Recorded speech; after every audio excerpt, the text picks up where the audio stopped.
Hello, welcome back into For Some Reason, and for a change, because it's been a very long time since I played a roguelike, I'm gonna play a role-playing game, like a tabletop pen and paper role-playing game, which is, I'm kind of going back at it recently and I really like it.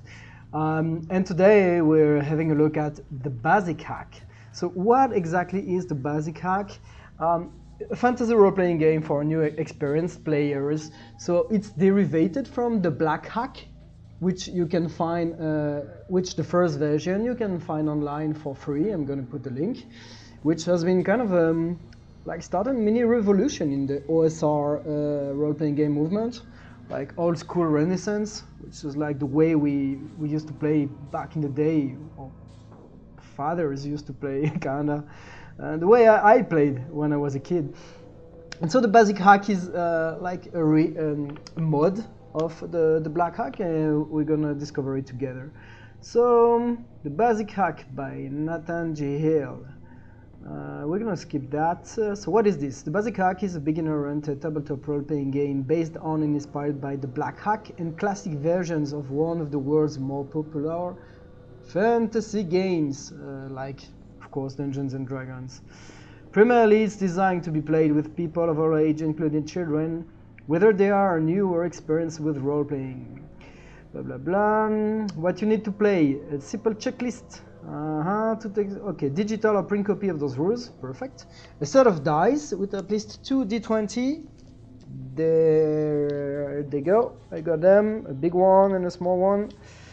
And an assortment of other polyhedral dice. Yes, like your typical classic. I don't know if you can see them. Yep, classic role-playing game dice. Hero sheet from page 56. Oh shit, I don't have that. It's okay. Pencil and paper and friends. I don't need friends right now because learn the rules as you go. You can get started learning how to play by going through the solo adventure, and this is what we're going to do right now, you and I. Starting in the next section. Cool. First, let's check page 56. The classic. Okay, I'm going to write down on my sheet of paper. It's always the same. You have a name, you have a class, your typical 6 stats attribute: strength, dex, con, int, whiz, charisma, of course. Okay, they doing race. Race is not as class. Okay. Hit points, armor points, weapon, damage, slap, up, specials, items. Okay, we can figure it out. Okay, whoop, let's go back to the beginning. If you have played the Black Hawk or other OSR fantasy games, you may be curious. It's different. Streamlined, which I really like. I always been a proponent and a big advocate for super lightweight role-playing games. And this is what the OSR is so attractive to me. It's like ruling, not rules. It's like the GM has to make rules on the fly, and it makes sense. It's like the story and the excitement of play has to come first. It's not like your typical 5e pen and paper video games. Second, there are no levels whatsoever. Nah, that's true. That's kind of wrong. I've skimmed it. Heroes can advance in strength and power, which is the same, but they also do so. Okay, we're gonna see. All right, perfect. There we start. If you listen carefully, I put some background music as usual. In Search of Wyvern. The following pages contain a solo adventure that help you get up to speed on how to play the basic hack. You'll need a 20-sided die, 8-sided die. Oh, this is a mistake here. You forgot a 0. 6-sided die. Blah blah blah. Okay, let's start. Last night was a terrible night in your village. Just as you and your family bedded down for a peaceful rest, a ferocious storm ripped through your community. You huddled together, praying for the storm to pass quickly. In the morning, your fears were confirmed. Trees toppled over, debris strewn about, many homes were leaking roofs and broken windows. On top of all of that, your puppy, Wyvern, has gone missing. Oh no, I thought we were looking for a real Wyvern, you know. No, it's the name of the puppy. You decide you must go find the little scamp. You hope he's safe. Alright. Adventures begin with a story, a quest, a mission, or a mystery to be solved. In preparation for your journey, you run into your room to get what you need. Who knows what trouble Wyvern got himself into. It's best to be prepared. Let's learn more about your hero. Most of the time when you create a hero, you will roll some dice to figure out your hero's strengths and weaknesses and make choices like selecting a class which defines some of the cool things your hero can do. For this solo adventure, we'll do things a bit differently. Grasp a piece of paper or a character sheet, write down it, and write down the information below. Your hero is a warrior, so that's my class, warrior. Which means they're really good at swinging swords and axes and at evil creatures. They have the following stats or attributes, which tell you that the hero is particularly strong and kind of average everything else. Okay, strength 14, dexterity 10, constitution 11, intelligence 9, wisdom 8, charisma 10. Your warrior has 10 hit points, which represent how difficult it is for monster to knock your hero out of play. And start with a battle axe for a weapon. Woo! Battle axe. I should have taken a pencil, because this is how you do role-playing games, with a pencil. Much of the time, it's okay. It's just a draft paper anyway. Second, choose your hero's race. You can read more about human, elves, and dwarves on page 30, but it's most important to note that each race grants your hero a little bonus and make them special.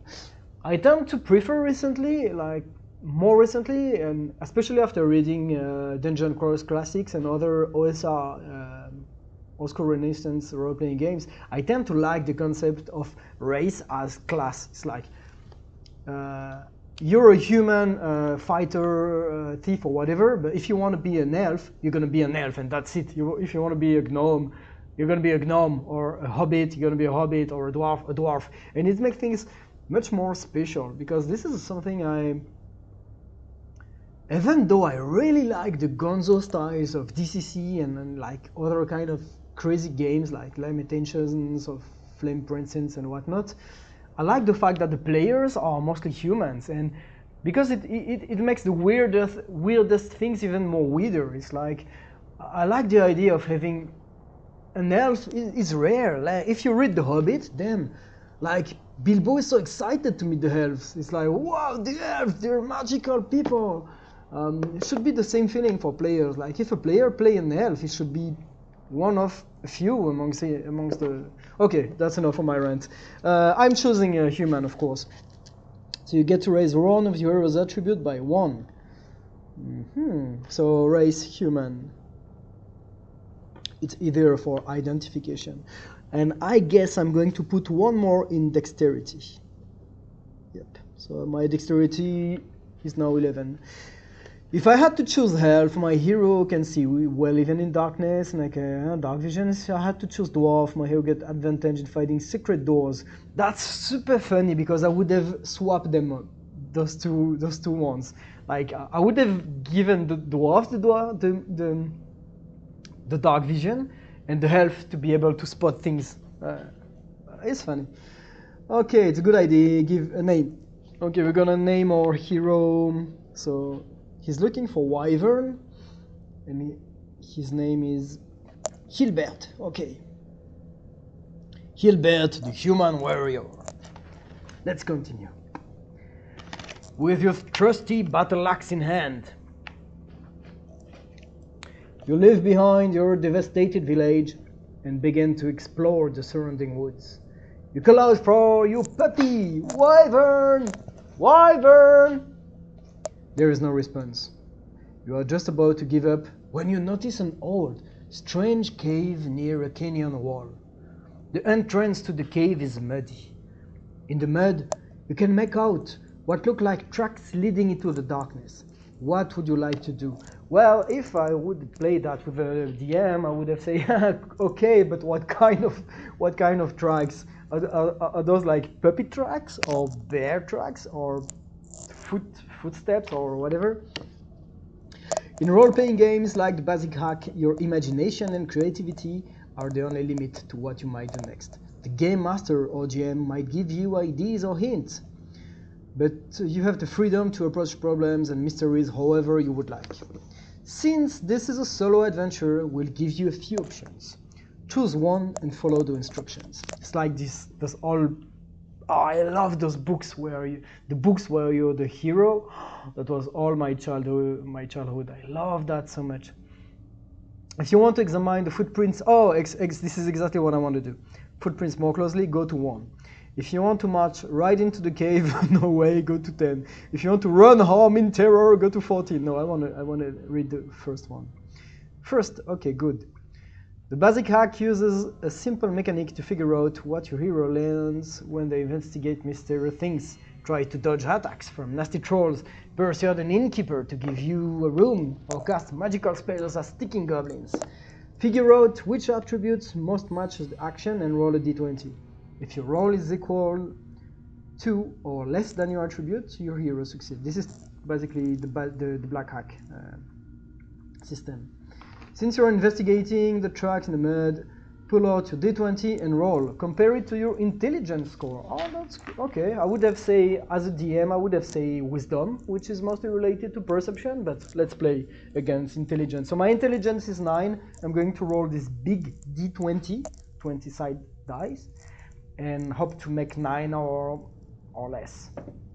I made 18.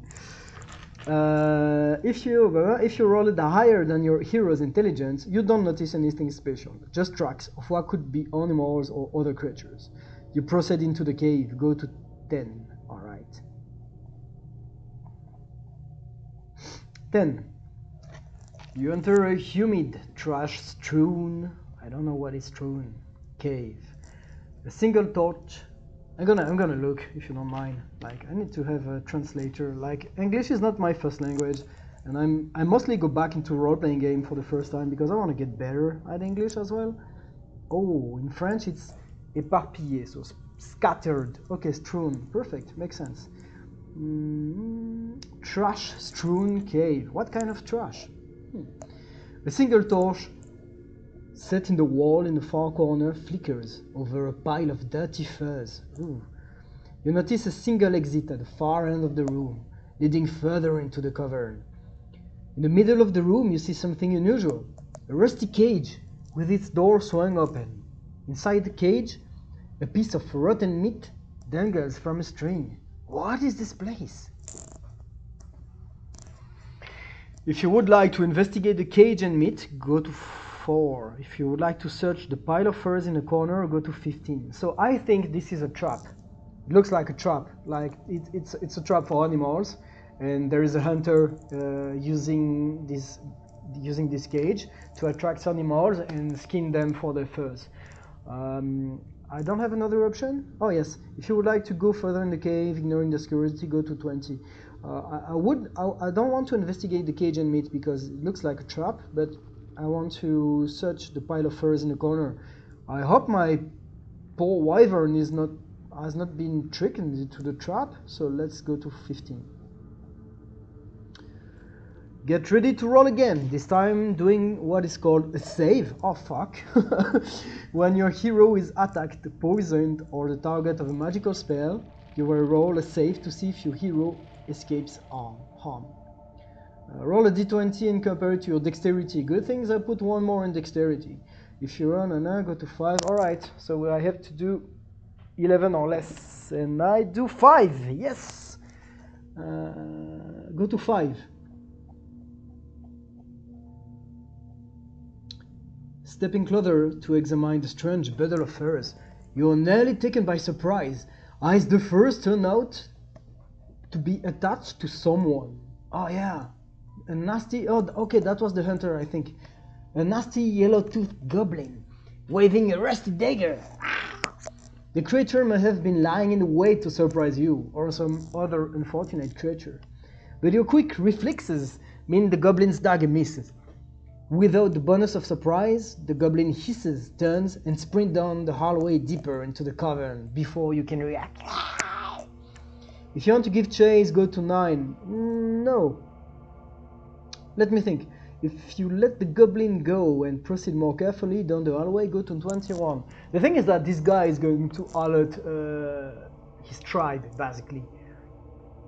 So maybe it could be a good idea to chase him before he alerts the tribes. Yeah, I'm a warrior. I'm going to do that. So I'm going to 9. Chasing a goblin requires another roll. Once again, roll a d20 and compare it to your dexterity. Okay. Oh no, 17. If you roll you unfortunately lose the goblin. Proceed down the hallway, go to 21. I think it was a good choice though, because now he's going to alert his tribe, and it would have been better to catch him before and tie him, kill him, whatever. The cave gets darker as you go down the sloping hallway. The air is cool. You wonder who built those old tunnels. Finally, you come to a fork in the park. You can go right or left. I hate it when you have no clue. And this is something as a DM I always give a sense, like even just a slightly sense of maybe not threat, but there is a small breeze, fresh breeze, but with a smell of rotten meat, or there is there is some weird noise, dripping noise, so you can have like kind of a sense. I have no idea. Let's go left. Go to 7. I would have investigate. Whatever. You have reached the end of the left branch of the hallway. A large iron door looms before you. However, you see no door handles, keyhole, or way of opening the door. This is the perfect opportunity to start to map the dungeon. So there is the entrance. I enter the cage. I'm doing some scribbles. The cage. The pile of fur was the goblin who flew away, and then it was either left or right, and I went left. A flickering torch on the wall seems to make your shadow dance on the stone walls of the tunnel. Dead hands are often never dead hands. A good adventurer always tries to search for ways to move forward. Searching for secret doors or traps can reveal treasure or helpful information. Roll a d20 and compare it to your wisdom. Yep, wisdom is for observation. Bah, my wisdom is 8. If your hero is a dwarf, they get advantage. Nope. So advantage basically is like you roll 2 d20 and you keep the best. Disadvantage, you roll 2 d20 and you keep the worst. Or at DM's discretion, DM's choice. Okay, I'm only rolling 1 and it's a 12, so it's a miss. 22. Okay, on the map I should write there is a door. No keyhole. Okay, look, say iron door. No keyhole. So no need to look for... Alright, 22. I like it. Your search yields no fruit. There appears to be no way to open the door from the outside. Perhaps the goblin used magic? Oh, maybe the goblins went right. Maybe you missed a clue. In frustration, you bang on the door as loudly as you can. No, I would have never done that. Something howls in laughter on the other side of the door. But he has given you an idea. What if you kept pounding on the door? Could you break it? An iron door? I'm not sure, but why not? Often there are many solutions to a problem. If something doesn't work, try again. If you want to bash the door down, make a strength check. Okay, I have not... Okay, doesn't give me any chance. Let's do it. My strength is good. I need to do less than 14. And I do a 1. 1 is critical success. So if I would be a DM and a player roll a 1, it do something like, wow, so cool, like twice damage against a monster. Yeah, it's like you make the story move in a better way for the player. Go to 17. Oof, that's the wrong thing. Beyond the iron door. So the iron door is open. You find a large rectangular room and are overwhelmed by strange smells and sounds. So a large rectangular room. I'm drawing it. The left half of the room has collapsed, maybe from some ancient explosions or rock slide. Okay, I make some rubbles under my drawings. The right side of the room is clearly occupied. Ooh. Tables covered with pots and pans surround a crude brick oven. So tables, pot, there is a brick oven, tables. At the back along the far wall, rusty cages are stacked up upon each other. And inside, so let's do the drawing of the cage.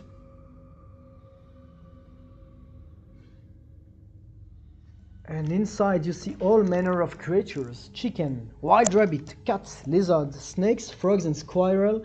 Amongst them there is wyvern, you pesky puppy who started this whole mess. Oh, my dog. It hits you then as a rotund. What is a rotund? Rotund.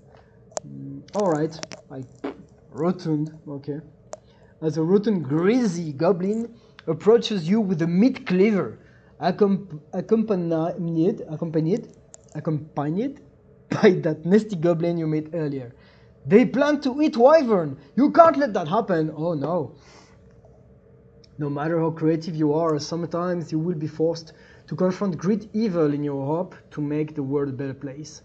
In the basic hack, this is combat, and the rules slow down just a bit to make sure everything stays organized.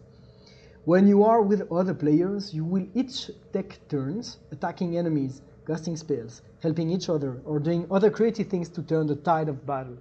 Since this is a solo adventure, let's keep it simple. The Goblin Cook, okay, I'm going to write it down. Goblin Cook, so that's the big one. 6 hit points and a meat cleaver as a weapon, D6. Meat cleaver,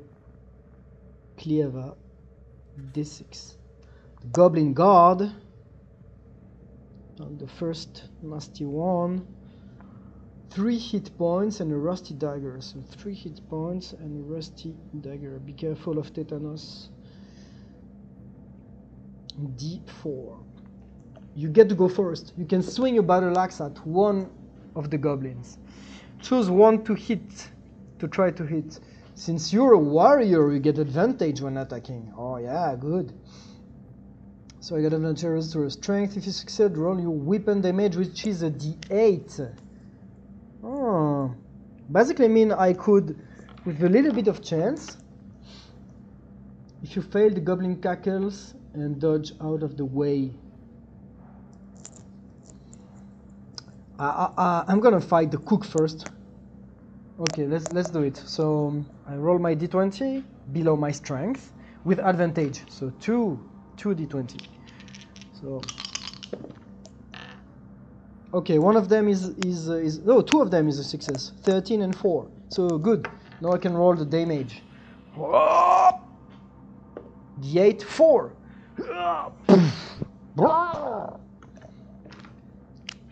I kind of smash the Goblin Cook. Fall on the ground and recover.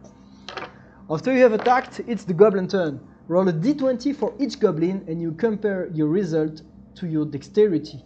Okay, so now in this basic hack you avoid with dexterity.